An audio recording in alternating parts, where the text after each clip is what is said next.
Vous connaissez sûrement l'émission Qui veut être mon associé, dans laquelle des entrepreneurs viennent pitcher leur projet à des investisseurs en espérant obtenir un financement. Dans la version américaine, Shark Tank, il arrive que le drama soit poussé au maximum et que certains entrepreneurs s'embrouillent carrément avec les investisseurs. Ça n'est en général pas un super indicateur pour le développement du projet.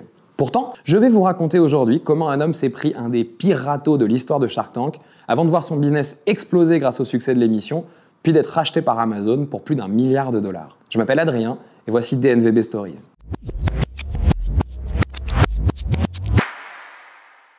Aujourd'hui, je vous raconte donc l'histoire de Jamie Siminoff, le fondateur de Ring. Comme dans toutes les bonnes histoires de la Silicon Valley, tout commence dans un garage en Californie. Nous sommes en 2011, Jamie Siminoff est un inventeur qui travaille depuis son garage, donc à l'arrière de sa maison, d'où il ne peut pas entendre si quelqu'un sonne à la porte. Il décide donc d'inventer la première sonnette connectée de l'histoire, grâce à laquelle on peut voir et interagir avec les visiteurs directement depuis son téléphone.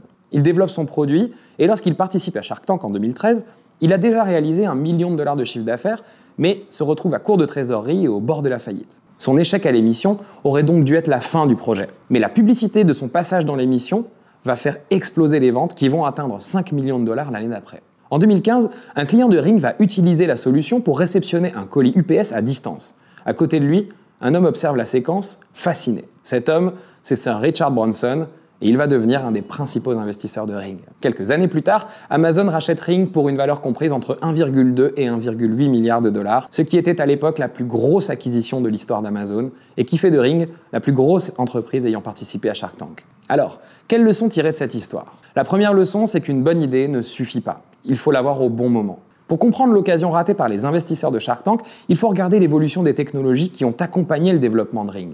Une grande partie de la valeur du projet a été créée lorsque la qualité du réseau et des équipements se sont développés. En 2011, à la création de Ring, l'heure est à l'iPhone 4 et à la 3G. 7 ans plus tard, en 2018, donc au moment du rachat par Amazon, on est déjà à l'iPhone 10 et à la 4G, qui est déployée aux États-Unis depuis 2016. Quand on demande à Jamie ce qu'il ferait différemment, il explique en rigolant qu'il lèverait $100 millions dès le début, mais que personne ne croyait en lui à l'époque. Mais il explique aussi que ce sont les périodes les plus difficiles qui ont donné tant de valeur au succès de Ring. Pour l'anecdote, Jamie Siminoff est revenu dans l'émission en tant qu'investisseur invité. Quant à Mark Cuban, un des investisseurs emblématiques de Shark Tank, qui a raté ce deal donc, il a affirmé qu'il ne regrettait pas de ne pas avoir investi dans Ring. À vous de juger.